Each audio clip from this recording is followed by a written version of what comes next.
Bonsoir, bienvenue dans Guitare Obsession, où aujourd'hui j'ai une très belle interview pour vous.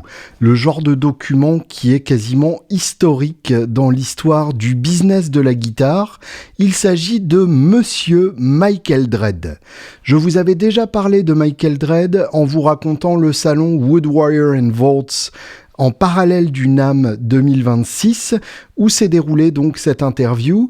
Et c'est un luthier qui est à l'heure actuelle installé dans l'Arizona et qui a eu un parcours absolument exemplaire, qui a commencé, comme il va vous le raconter, chez Charvel, qui ensuite est passé chez Yamaha aux relations artistes et qui est un des grands architectes du Custom Shop Fender tel qu'on le connaît à l'heure actuelle. En parallèle, c'est un musicien aussi de premier ordre.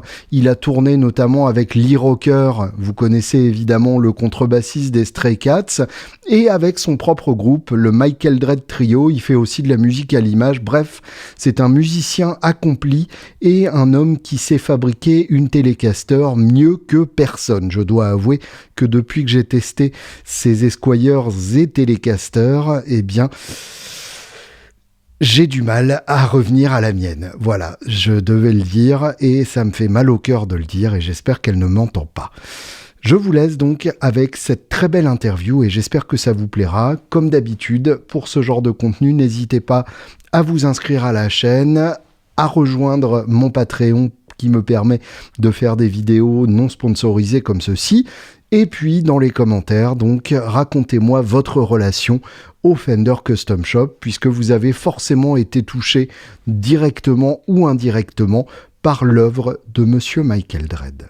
Well, thank you for having me first. Yeah, of course, yeah. And, well, might as well start where it all started. Yeah. When did you catch the bug and how? So I was playing guitar, young guy, and my buddy told me, he goes, "Hey, you need to come see this guitar player." Uh-huh. And I said, "Okay, cool." I go, "Who is it?" He goes, "It's guy's name's Ed Van Halen." And so we drove up to Hollywood, and they were playing it. What year was that? Probably 1976. So they were playing like cake parties and that kind of stuff? They were playing at Gazzari's. Oh, right, yeah. And they were doing 4 sets a night, and That's back where they went playing ZZ Top covers. Covers and Robin Trower and all that stuff. And so in between sets, we would sit down with Ed and talk about gear and drink beer and out in his van and all that stuff. And it was really fun. And then so the more we got to hang out and stuff like that, you know, I would take pictures. I would talk to Ed, talk to his parents. And then they started rising up pretty quickly. Yeah. And so they were playing, I think the Whiskey, and we went in and saw them at the Whiskey, and he had a black Strat, like a 64 Strat Rosewood fingerboard. Uh-huh. And he had taken the pickguard and cut out and put a humbucker in it. And it sounded great, but it looked horrible. Right. And so we talked about that and all that stuff. And then the next time I saw him, I went upstairs and he had the black and white striped guitar. And so the one from the first album? Yeah. And so I looked at it and I said, "Where'd you get that?" Because it wasn't the same guitar. I said, "Where'd you get that?" And he goes, I made it. And I go, "You did?" He goes, "Yeah, I bought a body and a neck from Charvel's manufacturing." And I'm like, "Oh, that's cool." And I go, "I want to, you have the phone number?" So he gave me the phone number. And so I called up the shop and Grover answered. And he goes, "Well, we don't sell bodies and necks anymore. We'd only sell guitars." I'm like, "Okay, well, can I come up?" And he goes, "Yeah." So I drove up there. I got up there late at night, about probably at 9 o'clock at night. And Grover was there working on something just by himself. And I ordered a guitar. I paid him like $100 or something. Uh-huh. And then I went home and I would drive back up there and I would pay money down. Sure. And so I did all that. And then the more I was paying on the guitar, I thought, well, maybe, you know, I'll see if he's hiring. I asked if he was hiring. He said, "Well, yeah," you know, so he hired me and I started working there. And so that was it. And like 2 weeks after I started working there, it was, you know, "Hey, hang out. Billy Gibbons from ZZ Top's going to come by." And so that's the first time I met Billy. And Billy and I have been good friends ever since. But that's how I got started. And I started working through Ed. I got the phone number, and that's why I started working at Charvel. So it's a trip. So can you describe what the atmosphere was like at the Charvel? It wasn't a factory back then, right? That was a workshop. It was a very small wood shop. Right. And then Do you remember the address? Yeah, it was on Lone Hill. I don't remember the exact address. Lone Hill Boulevard, Lone Hill Avenue, or something like that. What city? There's in San Dimas. Right. There's a strip mall there. They tore the building out, but before they tore the building out, I went by and looked at it. It was still there. And then a couple weeks later, they tore it down. And I just went by because we moved across the street. Right. It was like Glendora. There was San Dimas and Glendora right next to each other, and that street Gladstone was the dividing line. Dividing line, yeah. And so I just went by the old building in Glendora with my son to show him where I worked at, and it was still there. They let me look inside and everything. But yeah, it was just a wood shop, and then inside that one room, it was segmented. There was a tiny little office with maybe a desk, and then the rest of it was just split up, and then there was a small little spray booth, very small, just enough for one body and one guy, But yeah, and so I spent many years there, and then as we started growing, because back then it wasn't, all the big rock stars or something. But once Ed hit, then more people started coming to it, and so we were like going, okay, well, this is kind of growing, and so we moved into a bigger building and stuff like that. Right. And then it just blew up. David Lindley, Ry Cooter, all the guys from Wasp, Slash, everybody was coming down, and Alan Holdsworth at one point was rehearsing there. Really? Yeah, because Grover was working with Alan really closely, and Alan didn't know anybody in America. Yeah, for sure. So Makes Grover sense. said, why don't you can rehearse in my shop. So Alan Holdsworth would rehearse there. So we would be working, and at about 3 o'clock you'd hear this, bah, bah, and like the next room, the room over was That's amazing. Alan's band, So yeah, it was great. Do you remember what people would typically ask from you guys? Yeah, it mainly super strats? It started off, it started off where it's like they wanted a modified Fender. They wanted a hot rodded Fender. And like so, actual, what we would consider vintage now. Yeah, so if you were a guy and you wanted a new guitar, but you had a 1956 Strat, and you wanted the neck on your new guitar to feel just like this guitar, then they would bring the guitar down, and I usually would shape it. So I had a sander, and I would shape the neck, and I would feel the 56 Strat, and I'd set it down, and I'd shape the neck and get it close, and I'd go back and forth until I had it right. Wow. And it's funny because I had a piece of paper that I put on the wall, and I write down, anytime somebody brought something in, I'd write down the specs. Oh, really? Round feel, 825 at the 3rd fret, and all that stuff. You still have that obsession to this day, right? I have that paper. Because after I left, my good friend Donnie Wade, he grabbed the paper and he saved it. And he gave it to me, cool. Many years ago. Because I heard you yesterday mention the Gilmore Esquire as the guitars. basis of your guitars. Yeah, and so David Gilmour wanted to get a guitar made they were doing these concerts called The Wall. Uh-huh. Very early on, and so they wanted to get a guitar for that show, and so Phil Taylor, his guitar tech, brought David's 1955 Esquire down to the shop, and one night Grover and Phil were standing behind me, and I'm sitting there shaping this neck and feeling the guitar and shaping the neck, and I made, I think, 6 necks. We gave them 5, and I kept one for myself. Nice. And that's still on my telly. So what I did is I used that shape because I really like that shape. So I use it for all the Cabron guitars. Yeah. What is it that makes the Esquire such a cool guitar in particular? I think it's the simplicity of the guitar, I think that it's one pickup, it's one you have a switch and 2 knobs, and I think it's just the simplicity of it. Right. And lots of guitar players I found, as I've gone through life, lots of guitar players, they they like one pickup, right? Right. And like Billy Gibbons, most of his guitars, it's only the back. The pickup neck is on. pickup is His neck pickup's not disconnected. working. Yeah. And with Keith Richards' Macabre, Right. that humbucker, it's not even on. It's not Yeah. even plugged on. Same with the neck pickup of the Frankenstrat as well. Yeah. Right. So it's, most people are just using the back pickup anyway, but I think it's the simplicity for the Esquire, Right. Because the in the case of David Gilmour, that's one of the few that it didn't sell at auction. Yeah. The Run Devil Run Esquire. I mean, Yeah. it's Now that's a 2 pickup Esquire. right. Yeah, The Sunburst one. Yeah. So I think he really likes that guitar. He always did, and that's why they brought it out. Right. Because they said this is David's favorite neck shape, So There's got to be a reason for that. yeah.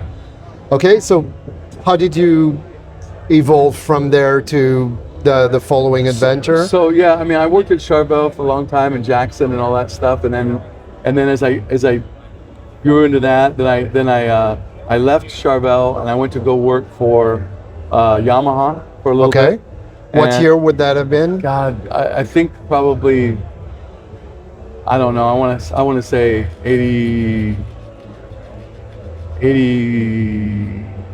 maybe 88.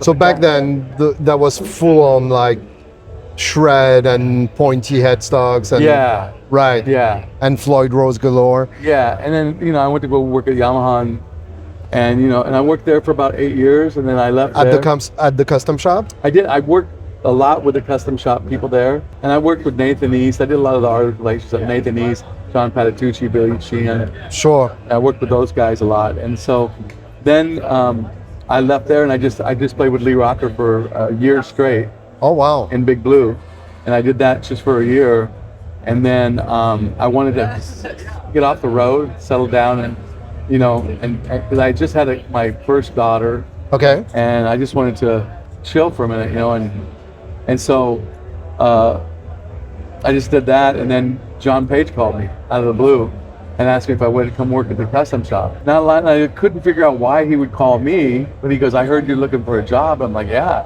So I went down, and they gave me a job there, and I just started working there, and then the more I did, they kept raising me up in that position.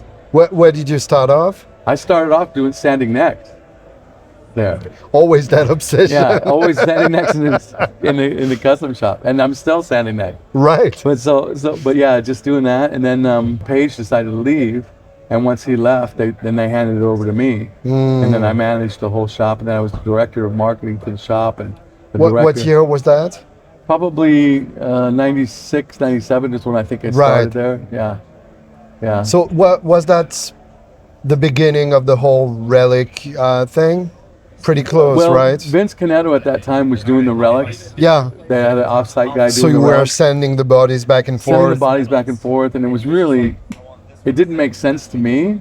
Yeah, obviously. So I was like, why don't we do this in house? And so we started looking at that and doing some of the stuff in house. And the more and more we did it, I wanted to have it in house, so we had more control of it, so that we could make it more authentic. And so we really changed a lot of the tooling at Right. that point, and made all the contours, all the body shapes, all the headstock shapes a lot more authentic and closer to originals. And then the processes on how we painted them, we made them much more authentic. We tracked down a lot of the processes, how to do it. Right. And I worked closely with George Fullerton back then. Mm-hmm. George would come in, and we would pick his brain and find out how they did stuff, what stuff they used, and we did all that.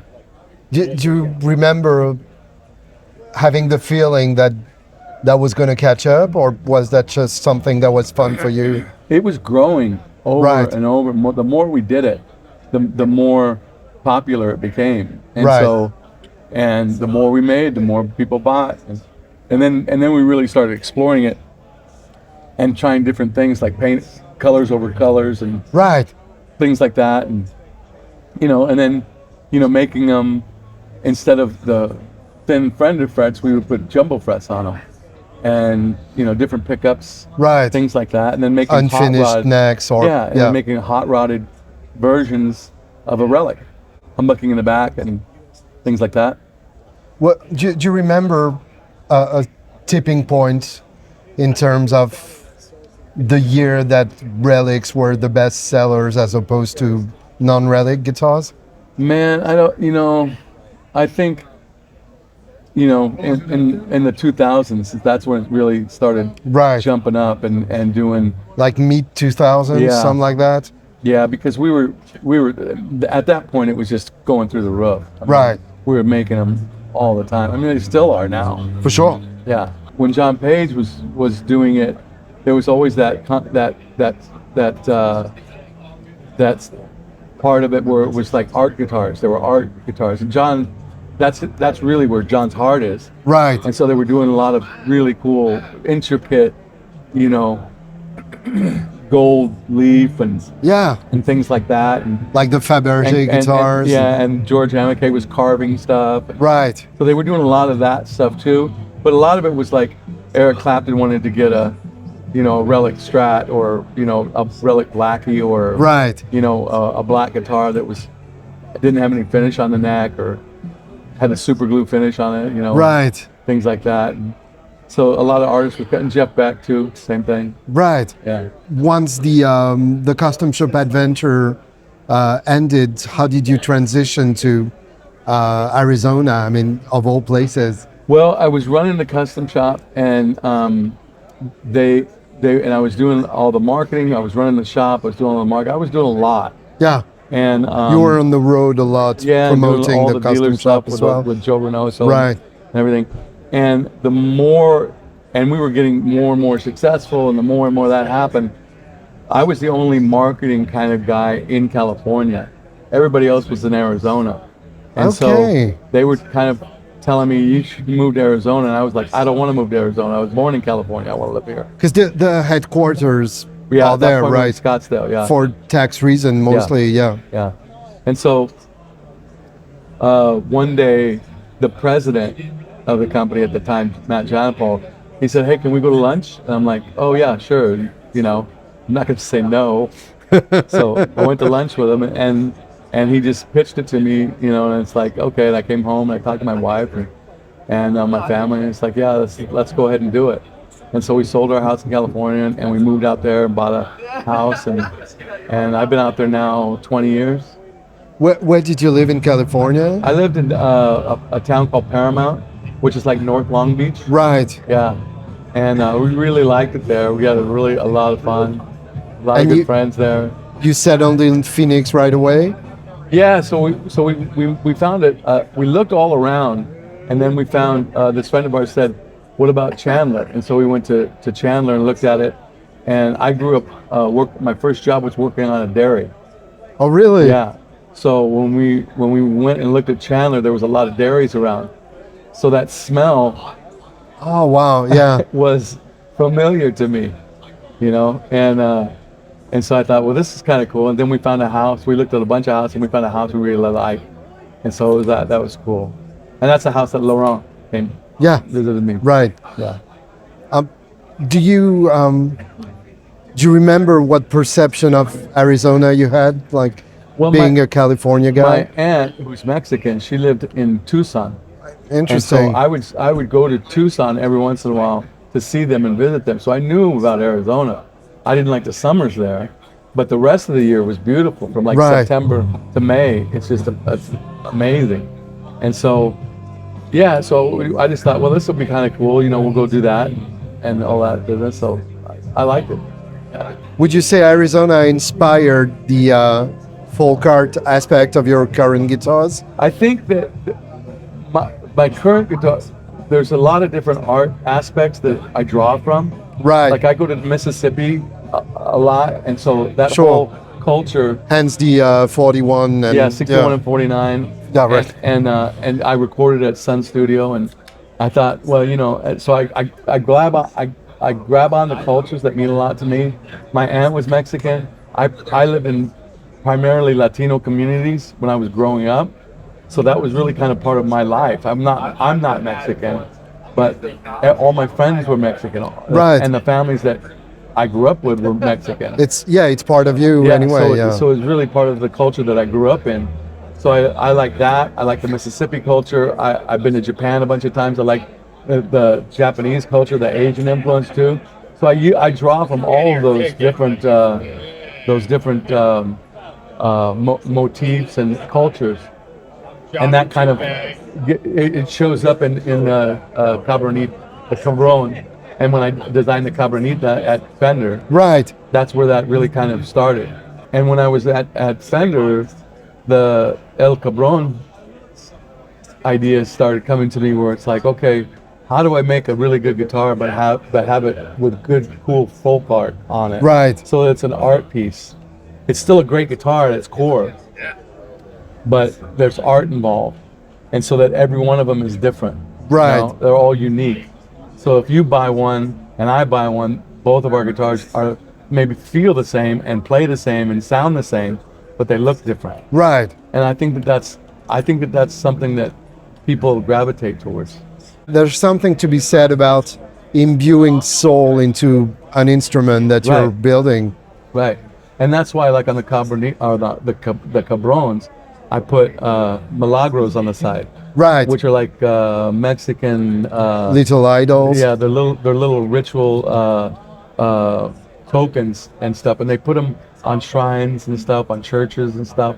You'll see a lot of that, Right. you know, in Mexican culture. So I put them on the guitars because I personally feel that if you're a music maker like you know, then there's a spiritual thing there. There's a resonance. Yeah. And so and how that gets transferred from your heart and from your brain into everybody's ears is, you know, through music and through that guitar or bass or drums or keyboards or whatever it is. So it's a tool to get that out of you and Right. into people's ears. And I think that tool, I consider that tool to be a spiritual, supernatural thing. And, Right. you know, people push back and they go, "Oh, it's just a guitar." It's not just a guitar. For me, it's not just a guitar. For me, it's a spiritual tool. Right. Yeah. Yo-Yo Ma, when he picks up a cello, that's not just a cello. Yeah. That's a conduit for him to translate his emotion and his art out. And that's how I look at it. It's a musical instrument. Whether you plug it in or not, it's still a musical instrument. You know? Right. So, yeah. I really hope I'm as passionate about the instrument when I reach your age. 'Cause No, I you're a mean- great guitar player. Yeah. Yeah. I'm going to sit in with Ariel Posen tonight, and I'm like, you know, yeah. I love his playing, you know. Oh yeah. And he picked out a really cool song for me to play on, so I'm all totally Nice. excited of it. Yeah. I'll definitely be there to check Yeah. that out. Yeah. Finally, it's obviously an impossible question to answer, but what would be your favorite guitar ever if you only had to pick one, like your desert island setting?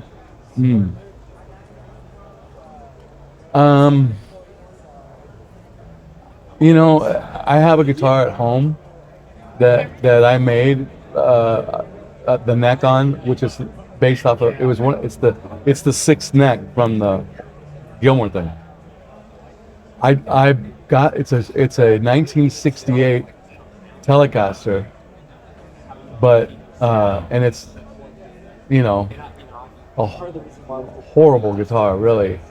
But I've had that guitar my whole life, and it's I traded a guy a case of beer and $100 for that guitar, and I put the neck on it. I took the other neck off and got rid of Right. it, but I put the neck I made on it, and then I put pickups that I made in it, and wired it up how I liked it wired, and I've played that guitar most of my life.